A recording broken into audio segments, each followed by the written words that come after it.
Hello， 大家，我是小绵羊。众所周知，美食博主不是在吃，就是在找吃的路上。不知道你们小时候有没有听过，说把鸵鸟蛋放在被窝里就能孵出小鸵鸟。当年我帮我们班有钱人的孩子孵了1个星期，鸵鸟没孵出来，我家所有的床单被洗了3遍。感谢爸妈当年不杀之恩。老板，在吗？如果在运输中蛋碎了咋办？蛋没碎的话，一人2个圆圆的币伺候，见者有份。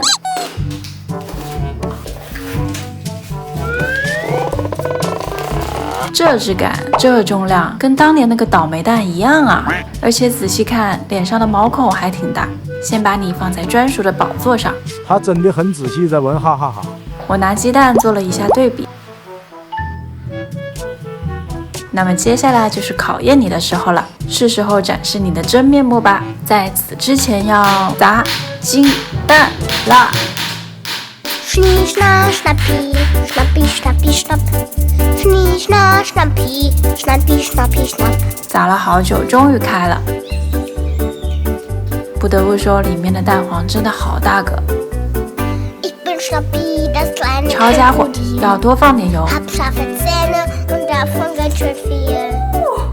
Schnapp mir was. 哈哈哈！瞬间变成了小食堂。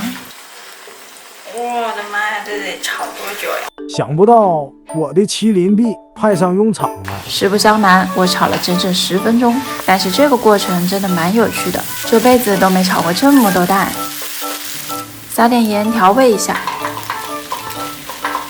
盛出来一点，留着下次吃。我怕一天吃完会胆固醇超标。加1碗生米饭，给1勺猪油提香，围着锅子淋上1圈的生抽。然后开始铁板烧炒饭模式。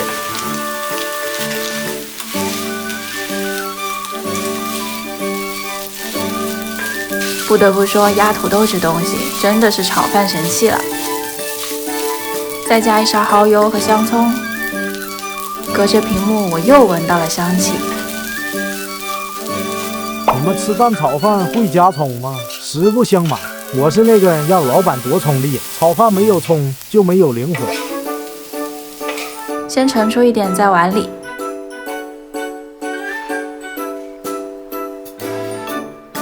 然后用铲子压平按实。拿一个碟子，把米饭倒扣在碟子上。锵锵，价值99元的蛋炒饭出锅啦！今天白给你们，是不是可以换2个小圆币？下次一定。第一口粉丝先吃，吃起来是挺香的，但是和鸡蛋的口感几乎一样。味道的话会比鸡蛋更多一点风味，但硬要我区分2者的差别，我只能说贵的好吃点。不好吃也得说好吃。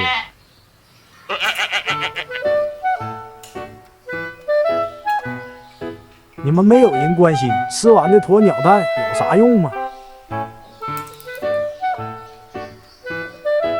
最后把鸵鸟蛋清洗一下，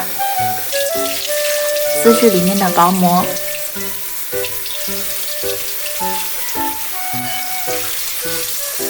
放在阳光下晒干，然后发挥你的想象力，随便画画，摆在家里也是一个装饰啦。给自己竖个大拇指。